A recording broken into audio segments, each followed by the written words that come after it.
اعوذ باللہ من الشیطان الرجیم بسم اللہ الرحمن الرحیم وَإِذَا قُرِئَ الْقُرْآنُ فَاسْتَمِعُوا لَهُ وَأَنصِتُوا لَعَلَّكُمْ تُرْحَمُونَ صدق اللہ مولانا العظیم الصلاة والسلام علیکہ سیدی یا رسول اللہ وعلى آلك وأصحابك سيدي يا حبيب الله الصلاة والسلام عليك سيدي يا نبي الله وعلى آلك وأصحابك سيدي يا محمد رسول الله صلى الله عليه وسلم وإذا قرئ القرآن اور جب قرآن مجید کی قرأت کی جائے فاستمعوا لہ پس تم اس کو غور سے سنو وانصتوا اور تم خاموش رہو لعلکم ترحمون تاکہ تم پر رحم کیا جائے۔ اس آیت کریمہ کا شان نزول تفسیر روح المعانی میں لکھا ہے حضور اکرم صلی اللہ علیہ وبارک وسلم نے ایک مرتبہ نماز پڑھائی، آپ نے قرأت فرمائی تو پیچھے ایک انصاری آدمی نے قرأت شروع کر دی۔ ایک انصاری تھے یا چند لوگ تھے جنہوں نے پیچھے بلند آواز سے قرأت کی۔ نبی اکرم صلی اللہ علیہ وسلم کی قرأت خلط ملط ہو گئی تو اس وقت یہ آیت کریمہ نازل ہوئی جس میں امام کے پیچھے سورۃ فاتحہ اور کوئی سورت تلاوت کرنے سے قرأت کرنے سے منع کر دیا گیا کہ جب تم جماعت سے نماز پڑھو تو امام کے پیچھے قرأت نہ کیا کرو بلکہ خاموشی کے ساتھ سنا کرو۔ مختلف احکام بدلتے رہے ہیں مختلف احوال سے۔ شروع اسلام میں کچھ اور احکام تھے، بعد میں ان میں تبدیلی آ گئی، جیسا کہ نماز کے اندر گفتگو کرنا، کلام کرنا، ایک دوسرے کے ساتھ بات چیت کرنا یہ جائز تھا شروع میں۔ نماز کے اندر گفتگو کرنا، ایک دوسرے سے کلام کرنا، سلام کرنا یہ جائز تھا، لیکن بعد میں یہ منسوخ ہو گیا۔ وَقُومُوا لِلَّهِ قَانِتِينَ یہ آیت کریمہ جب نازل ہوئی تو نبی اکرم صلی اللہ علیہ وسلم نے نماز کے اندر گفتگو کلام کرنے سے منع فرما دیا۔ ایسے ہی شروع اسلام میں قرأت جائز تھی، قرأت پیچھے کرنا، جماعت سے بھی نماز پڑھیں تو پیچھے مقتدی کے لیے بھی جائز تھا، لیکن بعد میں یہ حکم منسوخ ہو گیا۔ جیسے گفتگو کرنا منع ہو گیا ایسے ہی امام کے پیچھے قرأت کرنا بھی ممنوع قرار دے دیا گیا۔ عبداللہ بن مسعود نبی علیہ السلام کے بہت بڑے جید صحابی ہیں، ان کو فقیہ کہا جاتا ہے عبداللہ بن مسعود کو، اور یہ وہ عبداللہ بن مسعود ہیں جو نبی پاک صلی اللہ علیہ وسلم کے نالین مبارک کو اتار کے اپنے سینے یا بغلوں کے نیچے دبا لیا کرتے تھے۔ حضور علیہ السلام جب کبھی نالین اتارتے نا تو یہ عبداللہ بن مسعود حضور کے ان نالین کو، جوتے مبارکوں کو اٹھاتے، کبھی اپنے بغلوں میں دبا لیتے اس طرح اور کبھی اپنے سینے کے ساتھ لگا لیتے۔ عبداللہ بن مسعود کہتے ہیں مجھے نہیں پتا کہ مجھے اللہ نے کیسے علم دیا، بس میں تو یہ حضور کے نالین ہی اٹھاتا رہا ہوں، اللہ نے میرے سینے کو نور سے مالا مال کر دیا۔ اب جائیں نا آپ مدینہ شریف میں، مکہ شریف میں، وہاں پر یہ بڑا شور شرابہ ہوتا ہے۔ کسی عقیدت مند نے ادھر نالین کا وہ عکس لگایا ہوا ہے، اگر ادھر جیب میں لگایا ہوا ہے تو پکڑ لیتے ہیں، بڑا اس کے اوپر وہ زور شور سے اعتراض کرتے ہیں کہ یہ کیا کسی صحابی نے کیا ہے؟ یہ چند دن پہلے میں کلپ دیکھ رہا تھا، وہ لال رومال والے نے ایک آدمی کو پکڑا ہوا تھا، ہاتھ میں اس نے اٹھایا ہوا تھا کہ دیکھو یہ پاکستانی لوگ کیسی بدعتیں کرتے ہیں کہ کسی نے ادھر نالین لگایا ہوا ہے، کسی نے اپنے گھر کے اوپر نالین لگا ہوا ہے، کہ یہ کسی صحابی نے کیا؟ یہ کسی حدیث میں آیا؟ فلاں نے کیا؟ تو میں نے کہا ہاں صحابہ نے کیا ہے، لیکن تم صحابہ کو پڑھتے نہیں ہو۔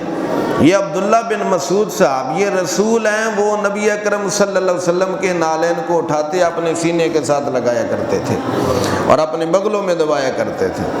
تو نبی اکرم صلی اللہ علیہ وسلم کی نسبت والی چیز سے برکت حاصل کرنا یہ صحابہ کرام کی سنت مبارکہ ہے، باہر صورت میں اس طرف نہیں جانا چاہتا۔ تو عبداللہ بن مسعود رضی اللہ تعالیٰ عنہ نبی اکرم صلی اللہ علیہ وسلم کے یہ صحابی ہیں، انہوں نے نماز پڑھائی، بعد میں نماز پڑھائی تو پیچھے سے کچھ لوگوں نے قرات کی، سلام پھیرا تو سلام پھیرنے کے بعد فرمایا تمہیں وَإِذَا قُرِئَ الْقُرْآنُ فَاسْتَمِعُوا لَهُ وَأَنصِتُوا لَعَلَّكُمْ تُرْحَمُونَ کی ابھی تک سمجھ نہیں آئی؟ اس کا کیا مطلب ہے؟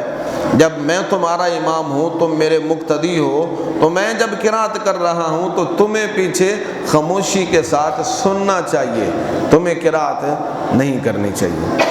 تو مقتدی کو امام کے پیچھے قرات، توجہ ہے نا میری طرف؟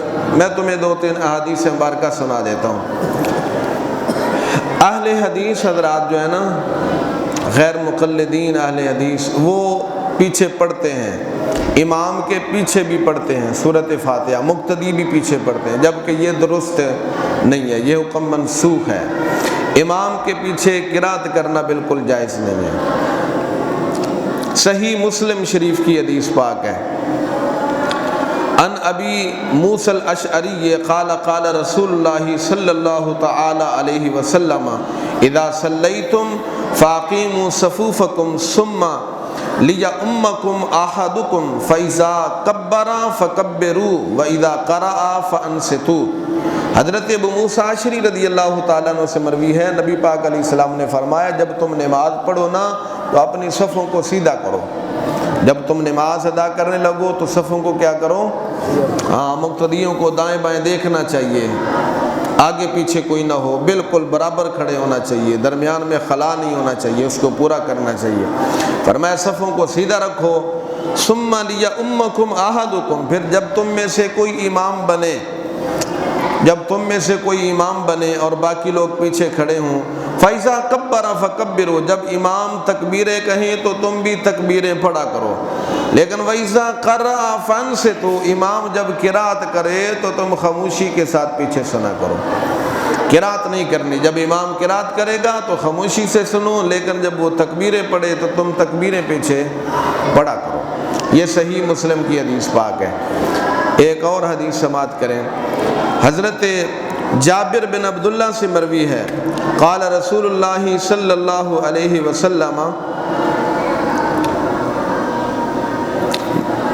من صلی خلف الامام، فرمایا جس نے امام کے پیچھے نماز پڑھی، جس نے امام کے پیچھے نماز پڑھی، فَإِنَّ قِرَاءَةَ الْإِمَامِ لَهُ قِرَاءَةٌ، تو بے شک امام کی قرات ہی مقتدی کے لیے ہے، امام کی قرات مقتدی کی ہی قرات ہے، امام کا مقصد ہی یہی ہے۔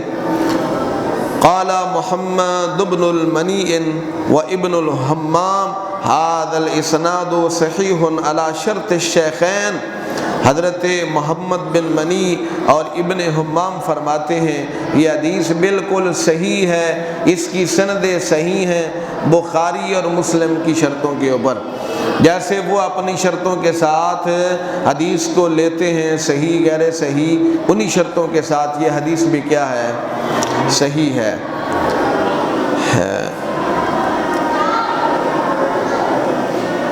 اس کا وہی مفہوم ہے جو میں نے آپ کو پہلے حدیث سنا دی۔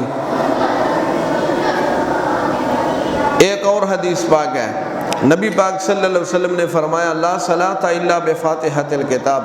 مسئلہ تھوڑا سا سنجیدہ ہے، آپ اس کو ذرا سمجھ لیں، کچھ مسائل سمجھنے والے ہوتے ہیں، کچھ باتیں ہوتی ہیں جس میں لطف لینا ہوتا ہے، تو یہ تھوڑا سا سنگین باریک مسئلہ ہے، سمجھنے والا ہے۔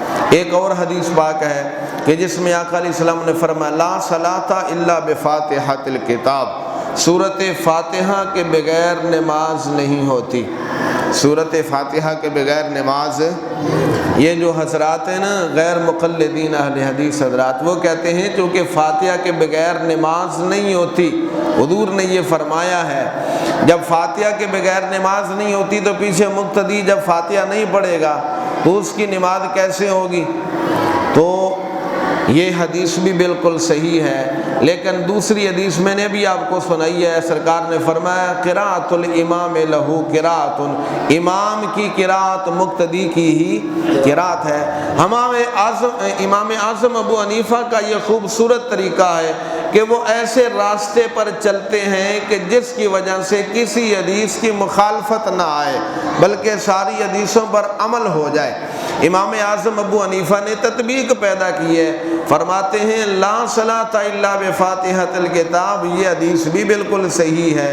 قراءۃ الامام لہ قراءۃ، یہ حدیث بھی بالکل صحیح ہے۔ فاتحہ کے بغیر نماز مکمل نہیں ہوتی، لیکن حضور نے جب کہہ دیا کہ امام کی قراءت مقتدی کی ہی قراءت ہے، جب امام نے فاتحہ پڑھ دی تو گویا مقتدی نے بھی پڑھ دی، مقتدی نے بھی سورۃ فاتحہ پڑھ دی۔ اور یہ جو فرمایا آقا صلی اللہ علیہ وسلم نے لا صلاۃ الا بفاتحۃ الکتاب، یہ اکیلے کے لیے ہے، جب وہ اکیلا نماز پڑھے یا امام، مقتدی کی بات نہیں ہے۔ یہ قراءۃ الامام لہ قراءۃ، یہ حدیث مقتدی کے لیے ہے، لا صلاۃ الا بفاتحۃ الکتاب یہ امام کے لیے ہے اور اکیلے نماز پڑھنے والے کے لیے ہے۔ الحمدللہ ساری حدیثوں پر عمل ہو گیا کہ نہ ہوا؟ لیکن وہ ایک پر کر لیتے ہیں لا صلاۃ الا بفاتحۃ الکتاب، تو اس دوسری حدیث پر عمل نہیں ہوتا۔